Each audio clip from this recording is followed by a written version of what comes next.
Kinakabahan ako, guys. Ah! Oh my goodness. Guys, kinabahan ako dun na parang parang nagagasgas yung skin mo. Parang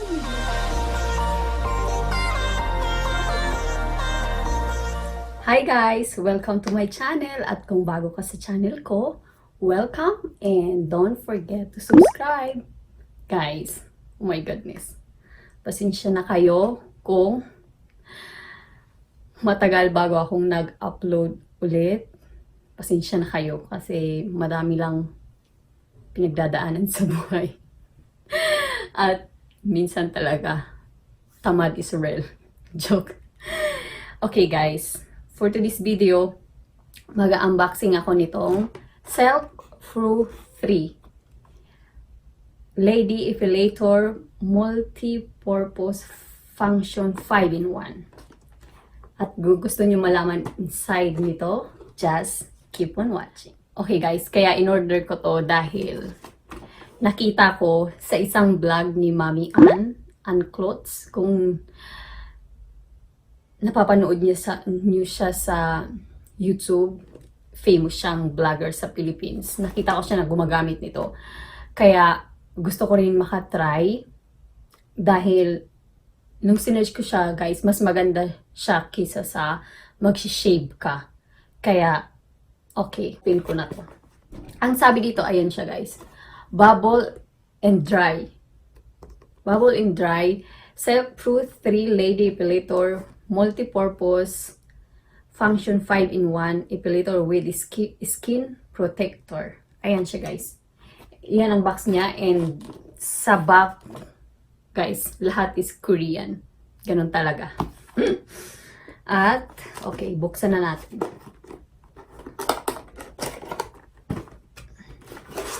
At guys, nabili ko to siya ng naka-sale siya. Kaya, binili ko. Yung regular price niya is 50 plus something 1. Lalagay ko sa taas kung magkano yung regular price. And then, nag-sale siya guys ng 29,001. Kaya, sabi ko sa asawa ko, sige na, bilhan mo ko nun kasi gusto ko talaga makatry. Dahil nga kay sa vlog ni Mami Ana, nakita ko na gumagamit siya, na ginagamit niya sa kilikili niya. And then, sa leg niya, nakita ko. Kaya, ayan siya guys, inside. Ayan, meron siyang bat. Guys, lahat is Korean talaga siya. Okay. Ayan, meron naman dyan nakalagay guys. Ayan. At guys, pwede naman kayo kung hindi niyo naiintindihan, katulad ko na hindi ako magaling sa Korean, merong apps na pwedeng translator. Pwede niyo i-translate yung pipicturan niyo siya, tapos lalabas yung English. Ayan. Leg, and then pwede siya sa arm guys, sa kilikili. Oh my goodness. Ayan. But, Korean talaga ang nakalagay dyan. Pag binuksan mo, meron pa siyang paganyan. At guys, ang kagandahan nito kasi hindi siya di battery. Talagang rechargeable siya. Ayan, ito una. Ayan yung charger niya. And guys, meron pa siyang brush na ganito, yung panglinis. And ito muna. Ayan siya guys. Okay. Ito siya. Ang nakalagay dito guys, ang sabi dito, pag gagamitin mo siya, pag bubble, kailangan meron siyang ganito. Ayan, meron siyang hair dito. Nalalagyan mo siya ng ganun. Pag dry lang, okay na wala. Ayan siya guys. Meron siyang, ito siya 1, nakalagay na dyan 2, 3, and 4. Ang alam ko guys, ito yung dito mo sa arm, and then sa leg, and then ito naman na yung maliit. Ayan, here. Itong maliit, ayan, para sa kilikili mo, at pwede rin dito sa mustache mo. Kung katulad ko kayo guys na merong hair dito, nagsishave talaga ako dyan. Sa totoo lang, nagsishave ako kasi minsan pag naglalagay ako ng foundation, as in, ang pangit dyan nakikita yung hair. Hindi naman siya mahaba, pero kitang-kita talaga siya. Lalo na pag malapitan. Kahit sa camera na minsan, pag sobrang lapit ko, nakikita na mayroon talagang hair dyan. Kaya nagtatanggal ako. Pero guys, hindi pa ako nakatry nito na talagang, ang nabasa ko dito na binubunot talaga siya. Yung parang nagbubunot ka sa kilikili mo. Ganun ang mapifeel mo. At ito yung sa dry skin, yung doon sa paa natin na may mga kalyo. Ayan siya guys. And ito yung shaver. Ayan. Ito. At okay guys. Basahin natin dito. Sinerch ko talaga siya guys. Meron siyang sa Shopee Singapore. Hindi ko lang alam. Pero I will try my best na ilalagay ko yung sa description box yung link. Kung makahanap ako na pwede merong shipping papuntang Philippines. Kasi dito ko naman siya in-order sa Korea. Yung apps na yun, as in dito lang sa Korea. Hindi pwede outside of the Korea, ganun. At, ang na-search ko dito guys, meron siyang Shopee Singapore. At, ayan, ang nakalagay dito is 5-in-1 multi-forehead. SILKPRO3 Korean 5-in-1 Electric Lady Shaver. J on Care Electric Epilator. At guys, ang nakalagay dito is $49. Mas hindi siya nakasale dito. Pero kung dito ka bibili sa Korea, nakasale siya 29 lang. Parang $29 lang siya. Kasi yung regular price talaga nung na doon sa website is 59. Parang $59 kung sa dollar natin i-ano. Ang sabi dito is bubble waxing. Ito yung guys, ito yung bubble waxing. Ang bubble waxing is, tama, ilalagay mo talaga to. Ayan. And then, waxing, shaving. Ito nga guys, yung sinabi ko kanina, ito yung shaving. And, bikini line.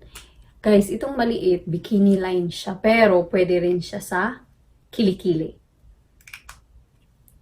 At, ito yung remove dead skin. Ayan. At, guys, ang sabi dito is 5 height performance tweezer quickly remove the root. Oh my goodness. Guys, ang sabi pa dito, para siyang nagpa-waxing ka, ganun yung mafe-feel mo. At kung sanay kayo magbunot ng kilikili. Ako guys, nabubunot talaga ako ng kilikili. But, sa leg ko, and then dito, shave talaga siya. Nakatry ako once ng waxing, pero dito lang sa arm ko at hindi ko na tinuloy yung sa leg ko kasi masakit siya guys. First time ko na alam mo yung ganun, ay, masakit siya. But, ito, ma-feel mo nito guys, yung parang nagbubunot sa kilikili. Okay, itry natin. At guys, ito pala siya. Kung papalitan mo itong head, i-press mo lang yung dalawang gilid. And then, ipupull mo up. Ayan. At kung papalitan mo siya, ganun lang. Baliktad siya. Ito. Ayan. Ganun lang siya guys. Okay, ibabalik natin to kasi itatry ko dito sa aking arm. Ayan. At ito yung turn on. Doon mo. Ayan. Ganun siya ka ingay. At meron siyang ilaw dyan. At guys, dito yung charger. Ayan, ipapasok mo lang siya ganyan. Ganyan siya. Okay. Kinakabahan ako guys. Oh my goodness. Guys, kinabahan ako dun na parang nagagasgas yung skin mo. Parang hindi naman. Okay nga, dahan-dahanin natin. Guys, hindi siya mahaba pa yung hair ko kasi mga 4 days nang nakaraan nung nag-shave ako. Pero meron nang tumutubo. Ito try natin. At sabi dito guys, kung yung hair mo is paganon, paganyan yung shave mo. At kung paganyan yung tubo ng hair mo, paganyan. Huwag paganon. Paganyan, pataas. Paganon. Susundan mo kung ano yung tubo ng, ano ba, hindi ko alam kung paano sabihin sa Tagalog. In Bisaya, alam ko. Okay. Yung hair ko kasi dito, guys, paganon siya. Kaya, paganon ang gagawin ko.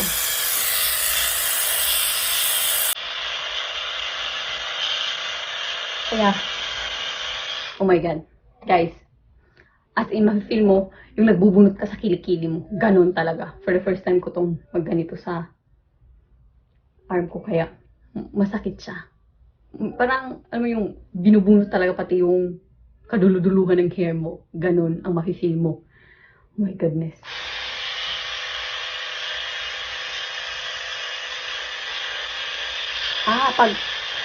Pag tuloy-tuloy na siya, guys, hindi na ganun kasakit. Parang, nagbubunot na tayo sa kilikili. First time nagbunot tayo sa kilikili, masakit talaga siya. Pero pag lagi na, hindi na siya talaga masakit. Ayan, yun ang aking nafe-feel. At kung lilinisan mo, katulad niya, meron siyang hair. Kaganunin mo lang siya. Di ba ganun kagandahan? Okay, guys. Thank you for watching. And see you on my next vlog. Bye!